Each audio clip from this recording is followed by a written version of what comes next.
마가복음 1장 14절에서 15절의 말씀을 우리 한 목소리로 함께 읽도록 하겠습니다. 요한이 잡힌 후 예수께서 갈릴리에 오셔서 하나님의 복음을 전파하여 이르시되 때가 찼고 하나님의 나라가 가까이 왔으니 회개하고 아멘. 예배 가운데 나오신 우리 모든 성도님들 가운데 하나님의 풍성하신 사랑과 은혜가 차고 넘치시기를 소망합니다. 네, 우리 새해 첫 주일인데요. 우리 옆에 계신 분들과 함께 새해 복 많이 받으세요. 인사 한번 하고 시작하겠습니다. 네. 네. 네. 2024년 새해 첫 주간 잘 보내셨나요? 네. 떡국은 챙겨 드셨나요? 네. 이제는 떡국을 먹어도 한 살을 안 먹는 시대가 됐습니다. 이제 아무리 근데 이제 나이 계산법이 또 바뀌었다고 해도 먹어야죠. 또 떡국은 익숙했던 것을 이렇게 한 번에 바꾸는 것은 쉽지 않은 일인 것 같습니다. 저희 교회는 새해 첫날이 이제 딱 만 1년이라서 말 그대로 이제 새해가 되면 한 살을 먹는 건데요. 2년 차를 이제 새롭게 시작하는 이때에 우리가 지난해보다 더 큰 은혜, 지난해보다 더 큰 사랑이 가득 넘치는 교회 되기를 주님의 이름으로 간절히 소망합니다. 네, 오늘부터 새롭게 시작되는 시즌의 주제는 복음입니다. 오늘뿐만 아니라 앞으로 3달 동안 계속해서 복음에 대해서 이야기를 할 것이고, 크게는 2024년 1년 내내 복음에 대한 말씀을 함께 살펴보고자 합니다. 왜냐? 그만큼 우리의 신앙에 있어서 이 복음은 아주 중요한 핵심이기 때문입니다. 우리가 신앙의 본질을 다시 찾기 위해 힘쓰고 있는데, 그렇다면 가장 기본 중에 기본인 이 복음의 메시지부터 우리가 다시 점검해 보는 것이 중요하겠다는 생각이 들었습니다. 기초가 튼튼하지 않다면 언제든지 쉽게 무너져 버리는 건 아니겠습니까? 우리의 신앙을 제대로 다시 시작해 보려고 한다면 신앙의 기초와 같은 이 복음을 우리가 다시 점검하고 살피는 일이 참 중요할 것입니다. 그래서 이번 시즌 우리 복음의 말씀을 통해서 우리의 신앙을 되돌아보고 점검하고 한번 살펴보는 귀한 시간 되시기를 주님의 이름으로 축복합니다. 그래서 오늘의 본문 마가복음의 말씀을 같이 함께 읽었는데요. 이 오늘 본문이 속해 있는 마가복음의 가장 첫 번째 장에 나와 있는 내용입니다. 마가복음은 복음서 중에서도 가장 짧기도 하고 또 가장 먼저 쓰여졌다는 그런 특징이 있습니다. 마가가 복음서를 기록한 이유는 무엇이었냐면 이 예수님의 복음을 빨리 기록으로 남겨야겠다는 생각, 그런 필요성이 있었기 때문입니다. 그러니까 초대교회 당시 이 사도들을 비롯한 많은 대부분의 사람들은 예수님과 동시대를 살았던 사람들입니다. 그러다 보니까 그 중에는 예수님을 따라다니면서 예수님께 직접 말씀을 들었던, 예수님의 가르침을 직접 들었던, 직강을 들었던 그런 사람들, 또 예수님의 기적을 눈으로 같이 봤던 사람들, 또 예수님이 십자가에 달려 죽으신 것과 부활하신 이야기들을 직접 경험한 자들이 많이 있었다는 것이죠. 그들은 예수님이 메시아라는 것, 그리고 우리의 구원자 되시는 하나님의 아들이라는 것을 아주 분명하고 선명하게 알고 있었고, 그것을 선명하게 전할 수 있었습니다.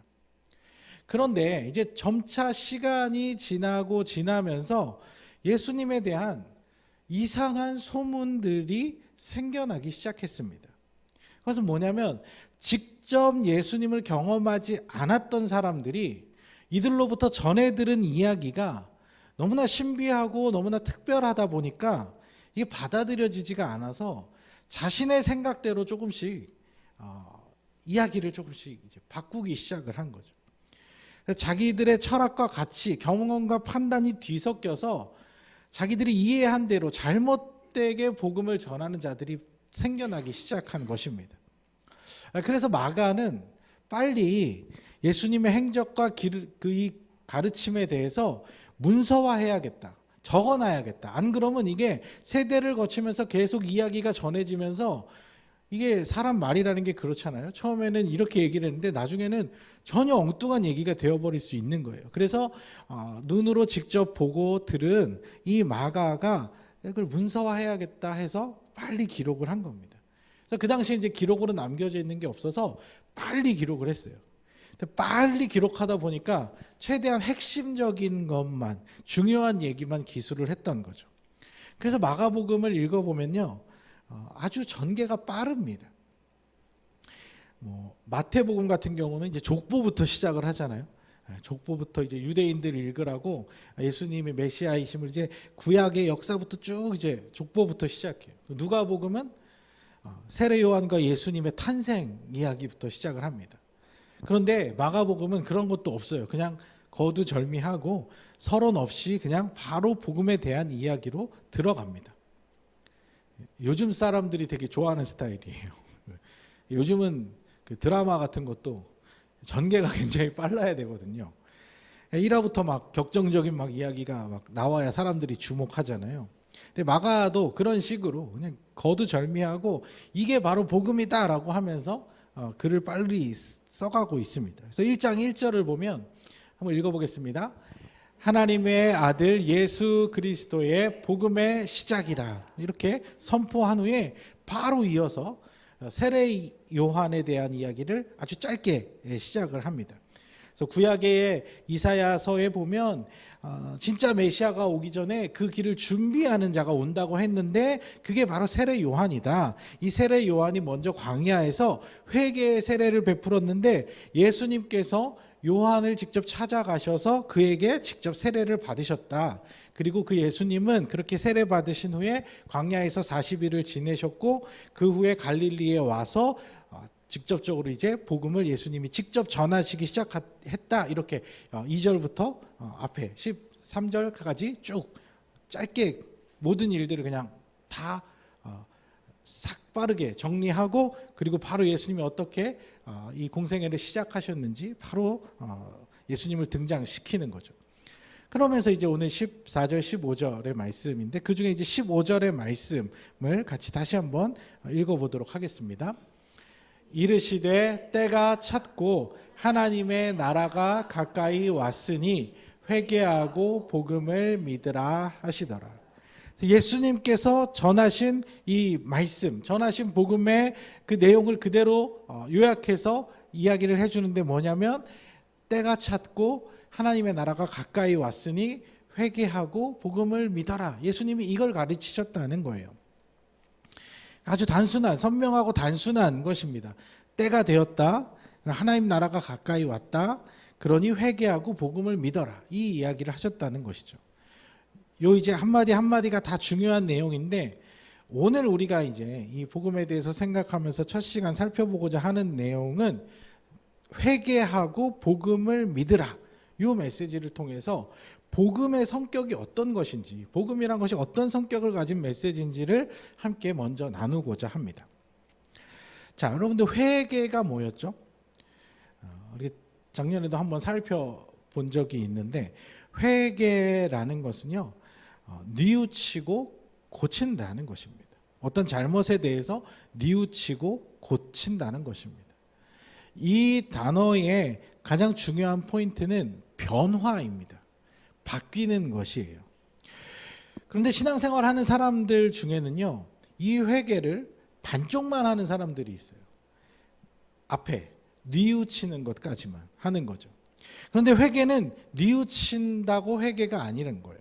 뉘우친 후에 그것을 고치는 것까지 완료가 되어야 온전한 회개를 했다라고 이야기를 하는 거예요.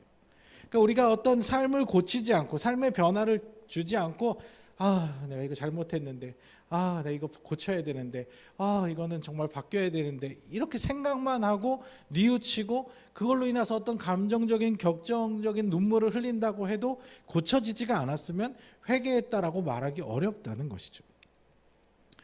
오늘 예수님께서 선포하신 이 복음도 이 개념이 매우 중요합니다.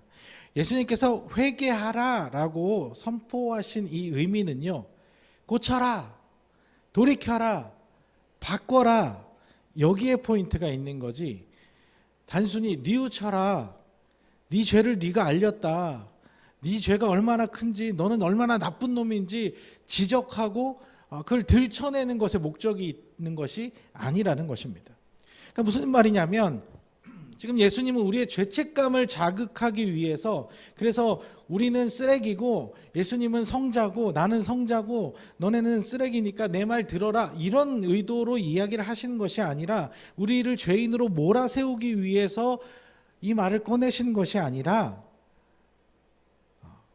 우리를 더 좋은 곳, 더 나은 것으로 고치시기 위해서 이야기를 하시는 거예요. 그게 복음의 성격입니다. 제가 몇 가지 예시를 들어볼게요. 한번 잘 들어보세요. 자, 첫 번째 예시입니다. 강남 고속버스터미널에 갔어요. 이제 버스를 타는데 잘못 탔어요. 안산 가려고 했는데 안성 가는 걸 탄 거예요. 근데 이제 같이 마중 나와준 친구가 제가 타는 걸 이렇게 지켜보다가 안성 가는 걸 탄 걸 본 거잖아요. 그래갖고 이제 빨리 문자를 보내줍니다. 야, 너 버스 잘못한 것 같아. 버스 다시 한번 확인해봐. 이렇게 문자를 보내줬어요. 이 문자가 복음인 거예요. 잘못된 목적지로 가는 친구에게 바른 목적지를 알려주는, 바른 길을 알려주는 복된 소식인 거예요. 이 소식을 전해주지 않았으면 이 친구는 아무것도 모르고 안성에 가서 왜 이렇게 안산이 멀어졌지 하면서 가고 있었겠죠. 이걸 전해주지 않아서 나중에 출발한 뒤에 알았다면 엄청난 시간 낭비와 불편한 상황을 겪어야 했겠죠. 두 번째 예시입니다.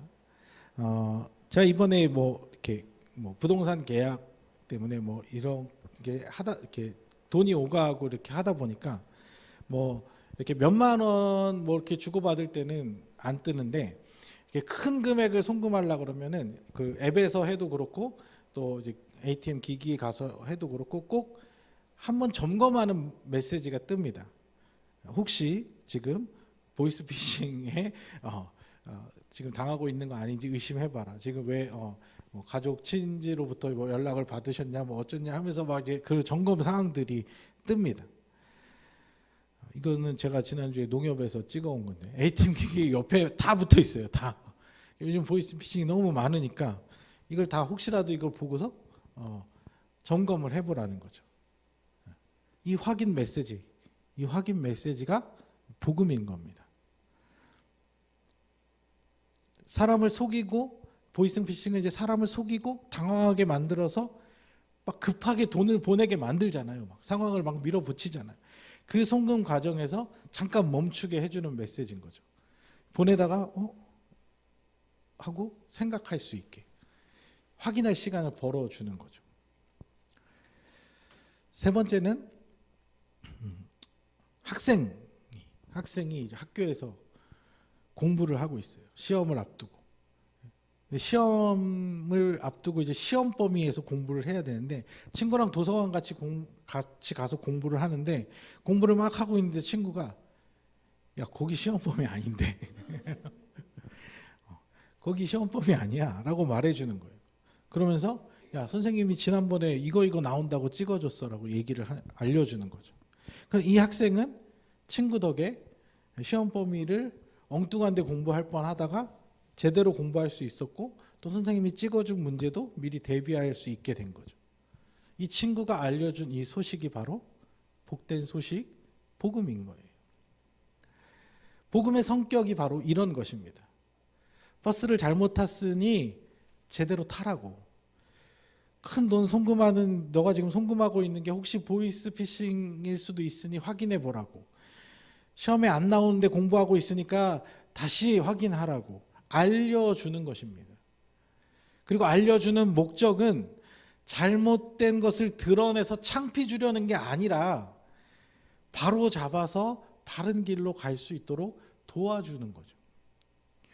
그래서 메시지 성경에서는 이 부분을 이렇게 의역을 했습니다. 15절을 다시 한번 읽어보겠습니다. 때가 다 되었다. 하나님 나라가 여기 있다. 너희 삶을 고치고 메시지를 믿어라. 그러니까 예수님께서 회개하라 이렇게 얘기하는 것은, 회개하라 이렇게 들으면은 뭔가 지적당하는 것 같고 뭔가 내 잘못을 자꾸 드러내는 것 같아서 이게 불편한 마음이 들 수 있는데, 예수님이 회개하라라고 선포하신 그 말씀은 그런 의미가 아니라는 것이죠. 우리의 틀렸음을 드러내기 위해서, 우리의 악함과 잘못됨을 부각시키기 위해서가 아니라 지금 가고 있는 이 잘못된 방향을 고쳐서 바르게 가도록 돕기 위해서 말씀해 주시는 것입니다. 우리에게 답을 알려주고 싶으신 거예요. 모든 인간들이 엉뚱하게 죄와 사망의 길로 가고 있으니까 하늘에서 내려오셔서, 하늘 보좌를 포기하시고 내려오셔서, 얘들아 거기 아니야, 그 길 아니야.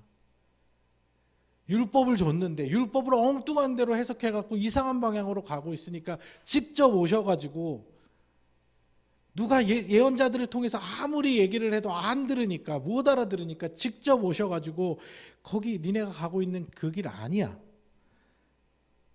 거기가 바른 길 같아 보이는데 끝까지 가면 거기는 아무것도 없어. 내가 알려줄게. 내가 길이 돼줄게. 이 길만이 하나님께로 나아갈 수 있는 길이야, 유일한 길이야 라고 안타까운 마음으로 우리에게 소식을 전해주고 계시는 것입니다. 자, 그런데 이 복음의 메시지가 선포되었을 때 이 메시지를 들은 사람들의 반응들이 어땠을까요?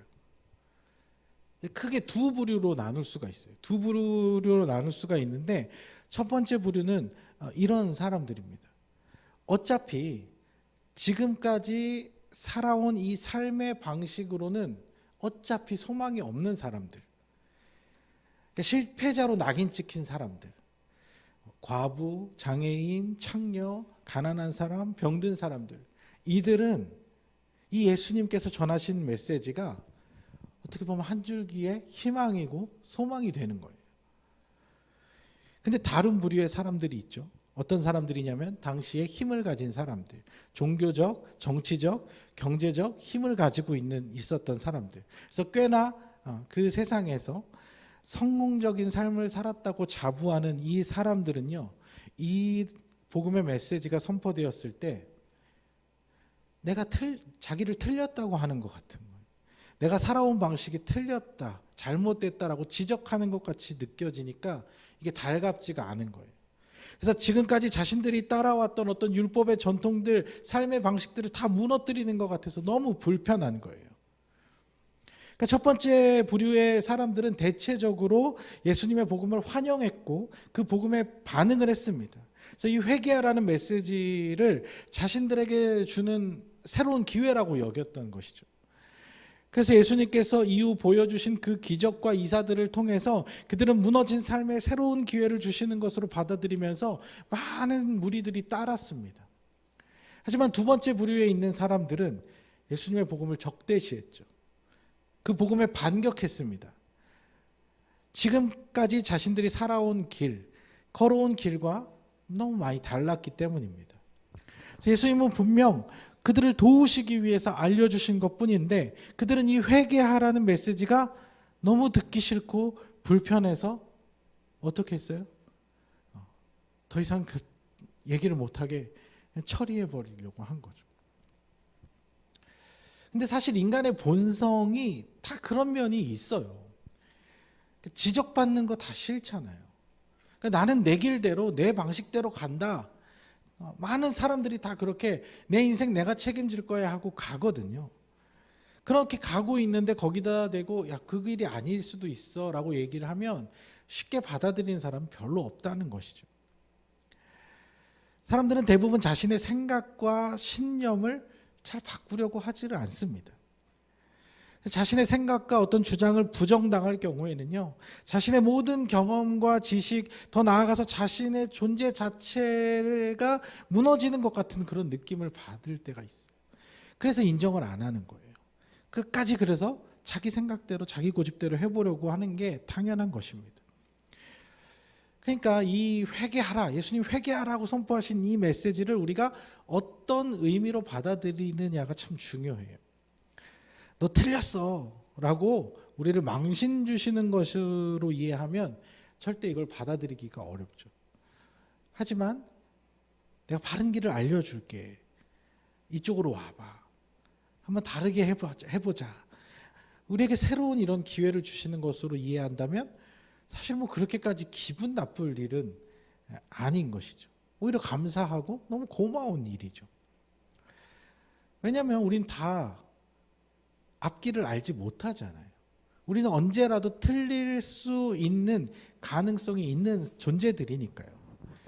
여러분들 우리가 뭐 내 신념대로 내 생각대로 바르게 산다고 맞는 방법으로 산다고 사는데 항상 잘합니까? 네. 얼마나 실수도 많이 하고 얼마나 넘어지기도 하고 실패하기도 하고 합니까?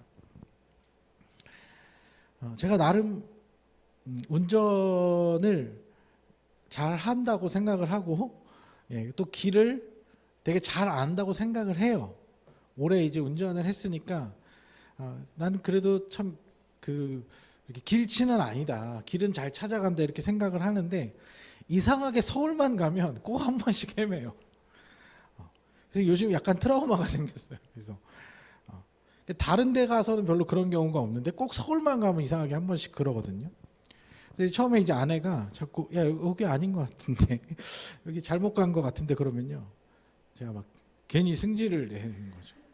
내가 길을 더 잘 아는데 내가 운전을 지금 몇 년을 했는데 뭐라 하면 기분이 나빠요. 내가 알아서 할게 이렇게 나오게 되는 거죠. 근데 이제 자주 실수를 하다 보니까 요즘은 이제 서울 가면요 제가 그래도 말을 잘 듣습니다. 맞아? 맞는 거야? 왜냐하면 이제 내가 틀릴 수 있다는 사실을 내 실수가 많다는 것을 충분히 인정하니까 이제 태도를 좀 바꿀 수 있는 거죠. 아니 우리가 한 번 사는 인생이잖아요. 다 2회차 있으신가요?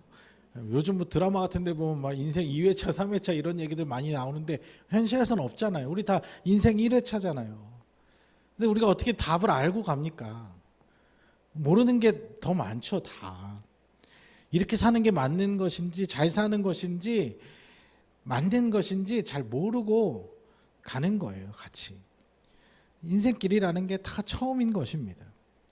그저 우리가 그동안 살아온 경험을 통해서 그래도 이게 맞을 것 같다 이런 것 같다라고 우리가 신념을 가지고 밀어붙이는 것이지 그 길이 진짜 맞는지 아닌지는 누구도 자신할 수는 없다는 것이에요. 그래서 우리에게 항상 필요한 게 뭐냐면 내가 틀릴 수도 있다는 것, 그걸 받아들이는 거예요. 버스 잘못 탔어. 친구가 사랑하는 마음으로 급하게 문자를 보내서 알려줬는데 아닌데? 나 확인했는데 분명히 내가 맞는데 날 골탕 먹이려는 건가? 이런 식으로 받아들이면 절대 그 삶이 바뀔 가능성이 없겠죠. 시험범위 잘못됐다고 어쩌면 그 친구는 내 경쟁 상대일 수도 있잖아요. 내가 시험 못 보면 자기가 더 이득이라고 생각할 수 있는데 그거를 선뜻 알려줬는데 내가 너 말을 어떻게 믿어? 쟤 혹시 나 막 헷갈리게 해서 시험 망치게 하려는 거 아니야? 이렇게 생각하면 절대 받아들일 수가 없는 거죠. 아무리 알려줘도 소용이 없는 거예요. 그래서 이 복음은 복음이라는 것, 우리에게 이 복된 소식이라는 것은요, 구원의 어떤 큰 틀에서만 적용되는 것이 아니고 사실 우리의 삶의 모든 부분에 적용이 되는 거예요. 왜냐하면 우리 신앙은 곧 삶이기 때문에 그래요. 그래서 우리가 교회 다닌 연수가 다들 꽤 되셨고 말씀도 들을 만큼 꽤 많이 들으셨고 또 예수님을 향한 굳은 믿음이 다 있으시잖아요. 다 있다고 생각하시잖아요. 그렇죠? 그래서 신앙생활 나름대로 다 잘하고 계시다고 생각하잖아요. 아니면 적어도 자기 스스로 천국 갈 믿음 정도는 다 가지고 있다고 생각하시잖아요. 그렇죠? 근데 그렇다고 하더라도 우리가 그 믿음의 길을 가는 그 과정 안에서 조금 더 세분화시켜 보면 우리도 여전히 많이 실수하고 많이 잘못하고 있는 부분이 꽤 있을 수 있다는 거예요. 그래서 큰 흐름에서 보면 구원의 큰 틀에서 보면 뭐 또 다 나름 잘 가는 것 같은데 조금은 그 안에서 틀린 방향, 다른 방향으로 가고 있을 수도 있다는 것이죠. 그래서 우리가 하나님 나라 가는 그날까지 뭘 계속 해야 되냐면 이 텍스트, 이 말씀을 가지고 계속 확인을 재차 해야 된다는 것입니다. 매번 다시 확인하는 작업을 거쳐야 한다는 거예요. 그런데 바리새인들을 비롯한 종교 지도자들은 자기가 너무 하나님을 잘 알고 있다고 생각해서 그 복음을 받아들일 수가 없었던 거예요. 자기들이 하나님의 말씀에 대해서 너무 잘 알고 율법을 아주 잘 지키고 있기 때문에 자기들이 틀렸을 것이라는 생각을 아예 하지 않은 것이죠. 그래서 자신들의 앞에 나타난 이 예수님이 자신들보다 하나님에 대해서 더 잘 알고 있을 것이라고는, 하나님의 뜻과 생각과 마음을 더 잘 이해하고 있을 것이라고는 상상도 못하는 것이죠. 전혀 그렇게 생각해 보질 않은 것이죠. 지금 우리 얘기를 하고 있는 거예요. 우리들의 얘기를 하고 있는 거예요. 우리가 왜 매일 성경을 읽고 말씀을 묵상해야 합니까? 왜냐하면 우리는 잠깐이라도 한눈을 팔면요, 하나님의 생각보다 내 생각에 쉽게 사로잡히는 사람들이기 때문입니다. 그래서 성경 말씀을 통해서 하나님의 메시지를 자주 확인해야만 하는 것입니다. 여러분, 신앙생활 우리가 조금 오래 했다고, 내 길이 무조건 맞다고, 내가 지금 예수님의 원하시는 바른 길을 제대로 가고 있다고 어떻게 함부로 이야기를 할 수 있겠습니까? 어떤 목회자라도 자신이 목회 한 10년 했다고, 예수님의 진리를 다 이해했다고 어떻게 함부로 얘기할 수 있겠습니까? 말도 안 되는 소리입니다. 우리는 매일매일 그 길을 찾아 나가기 위해서 그 복음의 메시지를 들어야 한다는 것이죠. 물론 사람들이 보기에는 그렇게 확실하게 어떤 메시지를 전하고 막 이끌어주는 사람이 뭔가 신뢰가 가는 것처럼 보일 수도 있을 거예요. 그래서 보면 이상한 종교 지도자들은 다 그래요. 확신에 차서 얘기를, 너무 확신에 차서 얘기하니까 거기에 그냥 끌려가는 거거든요. 근데 그게 정말 가능하다면, 예수님이 굳이, 인간에게 그런 능력이 있고 그게 가능하다면 예수님이 굳이 이 땅에 오실 이유가 없었겠죠. 그 사람을 통해서 일하면 되니까. 근데 어떤 인간도 완전할 수 없고 누구나 다 불완전하기 때문에 바울이 뭐라고 고백합니까? 의인이 하나도 없다고 하잖아요. 기록된 바 의인 없이 하나도 없다고 고백하잖아요. 잘 가는 거 갔다가도 뭐 갑자기 삐끗하고 막판에 가서 엉뚱한 길로 빠지고 그런 사람들도 얼마나 많은지 몰라요. 세상에서 제일 위험한 사람이 어떤 사람인 줄 아십니까? 내가 모른다는 것을 모르는 사람이에요. 왜냐면요, 자기도 모르니까 잘못된 길로 가면서 남들한테까지도 그거를, 뭐가 틀린지를, 뭐가 잘못됐는지를 모르니까, 내가 모르고 있다는 걸 모르니까 그냥 다른 사람들한테도 막 그렇게 추천을 하는 거죠. 그래서 하나님께서는 이렇게 틀릴 수 있는, 언제든지 잘못될 수 있는 우리들에게 날마다 알람을 띄워주십니다. 말씀을 통해서, 주변 사람들을 통해서, 또 환경을 통해서 아주 자주 말씀하십니다. 여러분, 하나님께서 이스라엘 백성들에게 얼마나 많은 알람을 띄우셨는지 아십니까? 우리가 지난해 성경 통독하면서 열왕기 상하라든지 이사야, 예레미야 이런 부분 읽었잖아요. 읽다 보면 아주 그냥 답답해 죽겠습니다. 하나님께서 이미 다 미리 경고해 주시는데 이스라엘이 그 멸망을 피할 기회가 없었나요? 아니요, 굉장히 많았습니다. 몇 번이고 경고해 주셨는데 꼭 이상한 예언자들 말, 그럴듯한 말을 하는 거짓 예언자들의 말만 듣고 엉뚱한 길로 자꾸 가는 거예요. 예레미야서 보면 이집트 가지 말라고, 이집트 걔네 힘 없어, 걔네 의지하지 마, 지금 차라리 아수르에 가서 바벨론에 가서 항복해, 그러면 너네 좀 더 나을 거야. 분명히 알려주셨는데 굳이 이집트로 가서 거기서 빌붙다가 결국엔 더 험한 꼴을 당하게 되잖아요. 하나님께서 우리가 잘못된 길로 갈 때 거기 아니야, 틀렸어 라고 아침마다 우리가 말씀을 읽으면서 알람을 알려주시는 거예요. 잘 가고 있을 때는 괜찮은데 우리가 혹시라도 잘못 가고 있는 부분이 있다면 깨닫게 해주시는 거죠. 그 알람은 오늘도 우리에게 아주 가까이 그리고 꽤 자주 들려오고 있어요. 우리가 그거를 알아듣냐, 알아듣지 못하냐, 분별하냐, 못하느냐, 거기에 달린 문제라는 것이죠. 팔랑귀가 되라는 말이 아니에요. 팔랑귀가 돼서 이 사람이 이렇게 얘기하면 또 이런가, 저 사람 얘기하면 또 저런가, 그렇게 왔다 갔다 하라는 말이 아니라 항상 신중하게 듣고 말씀을 바탕으로 분별하는 습관을 가져야 한다는 것이죠. 여러분들, 나쁜 목사들은요, 성도들의 이 약점을 알아요. 확인 안 한다는 거, 점검 안 한다는 거, 아무 말이나 전해도 굳이 세세히 안 따져본다는 거 알아요. 그리고 그걸 따지지 못하게 심지어는 가스라이팅까지 해요. 여러분들, 이스라엘 역사에도 그런 일들이 얼마나 많이 반복됐는지 모릅니다. 거짓 예언자들이 그럴듯한 얘기들로 바르게 전하는 예언자들 왕따시키고 무시하고 공격하고. 그런데요, 그렇게 전하는 사람이 있더라도 그거는 이제 그 잘못 전한 건 다 그 사람 책임이 될 거예요. 하나님께서 다 그 사람에게 책임을 물을 거예요. 그런데 그 말 듣고 잘못된 길 가면요, 그건 나에게도 책임이 50% 있는 거예요. 말씀으로 점검하고 분별할 수 있는 능력을 우리가 길러야 된다는 거죠. 그래서 거짓 메시지가 전해진다고 해도 이걸 내가 걸러낼 수 있는 필터는 스스로 마련을 해야 한다는 것이죠.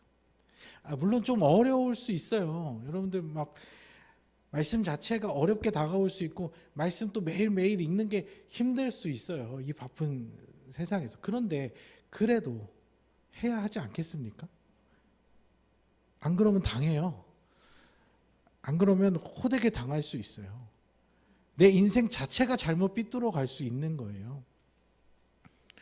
여러분들, 올 한 해 이 복음의 메시지, 우리에게 하나님께서 알려주시는 이 경고와 복음의 메시지를 통해서 내가 지금 신앙생활 잘 하고 있는가? 제가 볼 때도, 여러분들 스스로 볼 때도 대체적으로 잘 가고 있는 것 같은데 우리도 모르는 사이에 잘못 가고 있는 부분들 있을 수 있잖아요. 그거 그냥 놔두면 절대 못 깨닫습니다. 말씀을 봐야 깨달아져요. 말씀 안에서 그게 깨달아질 수 있는 거예요. 그 복음이 들려올 수 있는 거예요.